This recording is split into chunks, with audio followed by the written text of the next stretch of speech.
একটা দাম্পত্য জীবন কলহমুক্ত করতে চাইলে, সুখময় করতে চাইলে সর্বপ্রথম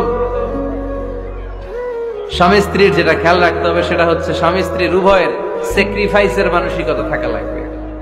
স্যাক্রিফাইস, আওয়াজ করে আমার সাথে সাথে বলেন স্যাক্রিফাইস। এই স্যাক্রিফাইস ছাড়া দাম্পত্য জীবন টিকবে? দুইজনেই যদি ঝগড়া করে, দুইজনেই যদি রেগে যায়, ঝামেলা আছে না নাই? স্বামী রেগে গেলে স্ত্রীকে থেমে যেতে হয়, আবার স্ত্রী রেগে গেলে স্বামীকে থেমে যেতে হয়। স্বামীও যদি রেগে যায়, স্ত্রীও যদি রেগে যায়, তাহলে তৃতীয় বিশ্বযুদ্ধ বেঁধে যাবে, ঠিক কিনা? এই জন্য রেগে গেলেন তো হেরে গেলেন, রাগা যাবে না। স্বামী যদি রেগে যায়, স্ত্রী থেমে যেতে হবে। স্ত্রী যদি রেগে যায়, স্বামী থেমে যেতে হবে। এটাই দাম্পত্য জীবনের সুখ আর সমৃদ্ধির মূল ফর্মুলা। স্যাক্রিফাইস করতে হবে। এর কারণ, আপনি যদি দোষ খুঁজতে শুরু করেন, দোষ ছাড়া পৃথিবীতে মানুষ নাই, ঠিক কিনা?